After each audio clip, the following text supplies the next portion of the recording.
Ngiye kubasuhuza nshuti bakunzi ba Kitu TV show aho muherereye hose, reka nizere ko mumeze neza. Njye basuhuza ni Anike Kitu. Nkuko mwabibonye kuri thumbnail, rero tugarutse kuvuga ku witwa Sandrine. Murabizi ko yarafitanye isaga n'uwitwa Pastor Mutesi kuko yamutwariye umugabo, ariko cyane urumva yarafitanye bifu, yarafitanye isaga n'umugabo wa Mutesi witwa Feredina. Amakuru agezweho nonaha nuko Sandrine kugeza ubu ngubu Sandrine yiyahuye, nubwo atarashiramo umwuka, ariko ari gukurikiranwa hariya mu bitaro bya Kaguguti. Byagenze gute rero?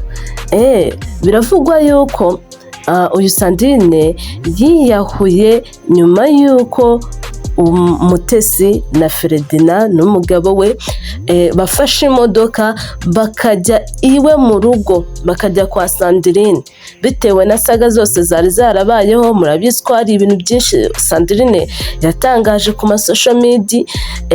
Barangije rero bajya iwe mu rugo, bajya kwihanangiriza uwitwa Sandrine, aho bamuzizaga yuko cyangwa se bamubwiraga yuko yabasebeje. Rero Mutesi bimwe mu byo mu magambo yabwiye uwitwa Sandrine, yamubwiye yuko agomba kumusaba imbabazi kuko yamusebeje bihagije. Ni nyuma yuko bakoze ubukwe, Sandrine akababara ko murabizi yuko yaje avuga yuko Feredina yari umugabo we. Muri makenya Pastor Mutesi yatwaye umugabo wa Sandrine cyangwa se urukundo rwa Sandrine. Ahangaha murabizi yuko twarabivuzeho, nubwo atari barasezeranye mu mategeko, ariko Feredina na Sandrine barabanaga. Rero uwitwa Sandrine nawe mbese kushaka kwa Feredina byaramutunguye, kuko Pastor Mutesi ajya gusezerana na Feredina nta nubwo basezeraniye mu gace kaho Feredina yabaga. Baritaruye bajya kure, bajya no hirya yaho Mutesi yabaga. Pastor Mutesi bajya mu wundi murenge bariho basezeranira. Sandrine rero nibwo yari ari mu masengesho, aza guhamagarwa kuri telefoni n'undi muntu amubwira ati umugabo wawe arasezeranye na Pastor Mutesi. Urumva rero ni ikintu gikomeye. Urumva Sandrine yabanaga na Feredina, bari bamaranye imyaka 2 babana. Urumva yuko byanze bikunze nkuko twakomeje tubyumva mu nkuru ya Sandrine yahoze nawe afite umugabo, ariko biza kunanirana, ariko ntabwo tuzi ngo byagenze bite kugira ngo Sandrine atandukane n'umugabo. Murabyumva rero ko abonye Feredina we ku giti cye yaravuze ati ngiye nabaye inda y'umugabo wanjye, wambyaje abana banjye, ndetse n'indaya y'umugabo umwe wundi ari we Feredina. Bishatse kuvuga yuko uyu Sandrine yakundaga Feredina. Ibyo yakoze byose kuri social media ni urukundo yakundaga Feredina. Urumva rero bakimara kumuhamagara bamubwira ko Feredina ashatse, Sandrine yahise ata umutwe. Nibyo byamuteye guhita aza hehe ku ma social media. Rero nyuma y'ubukwe Pastor Mutesi na Feredina bagiye hariya, ibyo byabaye ubwo ni umusibo ejo. Bagiye kwa Sandrine. Bamaze kujya kwa Sandrine bagenda bamubwira, mbese bamutegeka, kuko urumva already Pastor Mutesi yamaze kubana na Feredina, kugeza ubu n'umugore n'umugabo.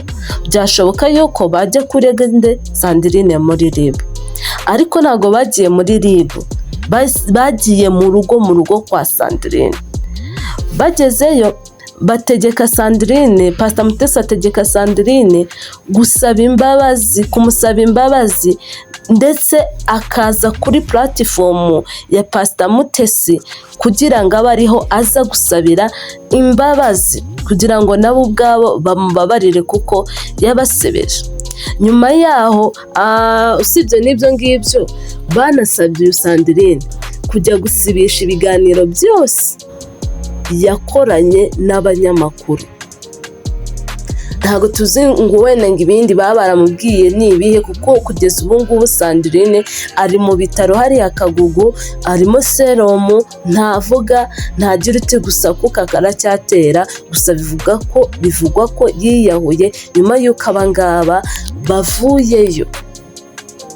Urumva rero nk'abantu mwe, ni ibintu biba bitoroshye, ni ibintu biba bikomeye, ariko nanone ku rundi ruhande tujye twubaha urukundo. Hari byinshi twagiye tuvuga tukavuga tuti uyu Sandrine ari mu biki, uyu Sandrine nareke gusenya urugo rw'abandi, ariko nanone ku rundi ruhande dushyize mu gaciro, nimba warabanaga n'umuntu umukunda, nawe ibyo Sandrine yakoze byanze bikunze byakubaho, bishobora kuba byakubaho. Ku rundi ruhande ariko nanone tukanenga Pastor Mutesi, tukaba twamunenga kubera yuko wenda ntago bakagombye kuba baragiye gutera ubwoba uyu Sandrine, ko bisa nkaho ashobora kuba yaratewe ubwoba nubwo atarabyuka ngo avuge, ashobora kuba yaratewe ubwoba n'aba bombi uko ari babiri. Kuko kugeza ubu ngubu ntago haramenyekana ese kubera iki Sandrine yiyahuye, yarangiza akiyahura aba bombi uko ari babiri bavuyeyo. Urumva rero ni ibintu nyine biri too much ashobora kuba yarakorewe. Reka dutegereze turebe yuko yakoroherwa, tumwifurize koroherwa, akire, agaruke mu buzima, then atubwire uko byagenze, byose uko byagenze. Hari na video yakomeje kuba yacicikana rero y'uyu Fredina na Sandrine ubwo bajyagayo nyine bari kugenda bacuranga iriya ndirimbo hajya buriya niyandera, ndumva nibagiwe izina ry'umuhanzi, ariko niyandi bango genda ubabwire kubona koze nigeze nitakumabwire, ubabwire kubona kunze atari marayika. Iyo ndirimbo niyo rero bagendaga bacuranga ubwo bajyaga kwa Sandrine. Reka dutegereze rero turebe ko Sandrine hari icyo araza kuba yatangaza hanyuma y'ibi. Gusa amakuru agezweho nuko uyu Sandrine yaje kuba yakiyahura nyuma y'ibyabaye byose, nyuma ya saga yose, nyuma y'uko avuga yuko yatwawe umugabo. Rero urumva ni ibintu biba birutuma kumara imyaka 2 ubana n'umuntu, umumesera, umutekera, umwitaho, akakubeshya urukundo. Ibi bintu rero bigombe binagere muri RIB, akakubeshya urukundo ukabura aho ngaho utegereje uvuga uti nabonye undi mugabo nubwo hari ikibazo cyaje kubaho nkatandukana n'umugabo twabanaga, reka nkora iyo bwabaga muhe urukundo, mwiteho. Yarangiza uwo mugabo nyuma akaza kuba yagutenguha agashaka undi mugore. Bisosa birababaje pe.